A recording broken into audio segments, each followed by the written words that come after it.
Hey everyone, it's Sensei03 here at Hands of Life Online Training Academy, and I just wanted to give you a drill that you could do with the Super Samurai and the Super Ninjas.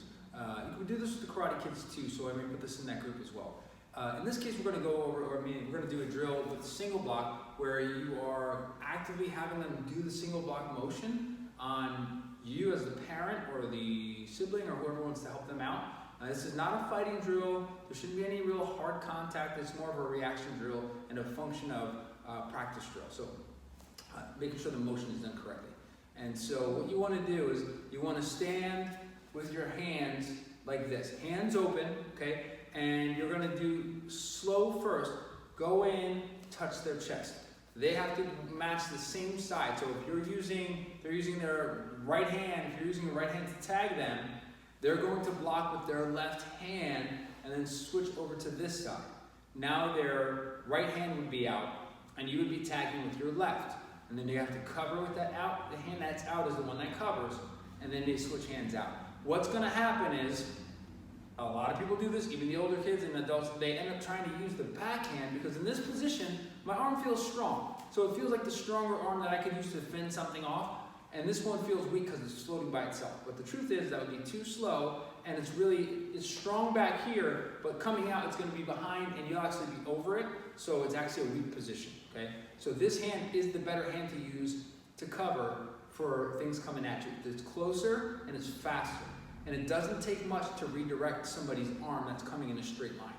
Again, don't lock your arms too stiff on them, don't be too flimsy with them, and don't go too fast. And another thing is make sure you don't fake them and start doing the flinching fake out, because they're not a trained martial artist yet, okay?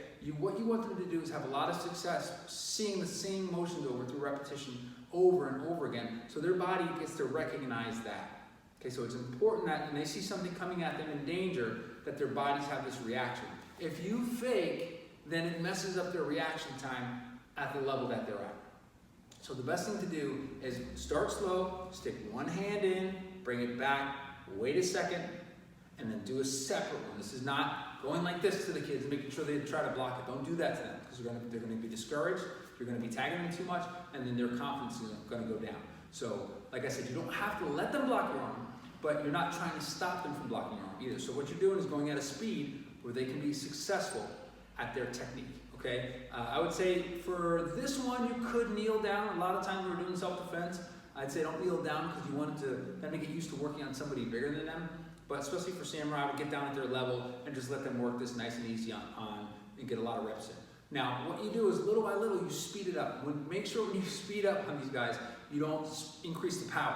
So I can go, light like this, and I can speed up and keep the same amount of impact, where if I touch them, it wouldn't hurt them, okay? I'm not adding power. Unfortunately, you add speed, right?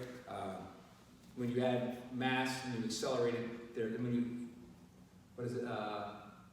a formula, and I know it off the top, I don't know why I'm blanking here, but it's mass times acceleration equals force, right? So if I go too fast, then it can hurt them too. So be careful. It's not about, like I said, checking them to see if they have skills to fight somebody bigger and faster than them right now. It's about getting them to do these motions the proper way. So nice and easy, right? First, 1, 2, you can do the same side 10 times and then switch to this side so they don't get confused trying to switch.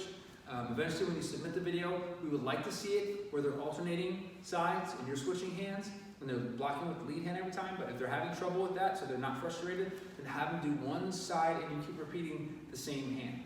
The truth is, it doesn't matter which hand you attack with, they can do the same block over and over again too. But to keep it uniform and basic, try to have them do the one side against your one side.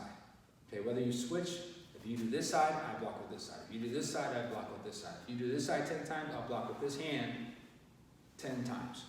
Okay? So try to keep them using the same matching side for your side. They block with their left hand if you're doing your right hand attack. Okay? If you attack with your left hand, they block with their right hand, and then this hand comes out. Alright? So have them do that. Then you can make a little game out of it. Not by faking them out and flinching and do things like that. But move around and have them just react to your attack. Right? Move around, have them react to your attack.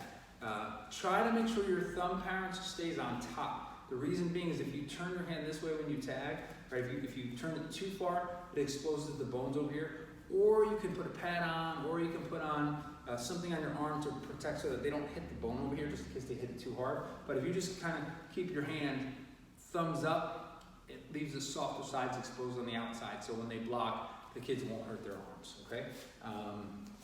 And that's it. That's a game you can do for single block, so they can get a lot of reps in, they can have some fun.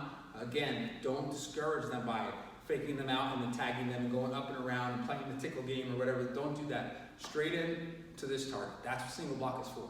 They don't have the capacity to be able to adjust and adapt and use a head block, a face block, a different cover, a double block to protect different parts of their body. It's only going to frustrate and confuse them, and then they're going to be frustrated and they're not going to want to do it. So help them be successful by always starting out slow with your drills and increase when you see that they're actually getting it and they're ready to go up. And they say, try it a little faster, okay? That's it, give it a shot. Single block, we call it karate tag, right? That you're trying to get them and they're trying to use their move to do defense against that tagging motion. Just don't do them rapid fire and don't do them, in different spots. Right here in this area, from in the chest area, solar plexus to the chest, and do them medium speed, slow to medium speed, one at a time. Thank you.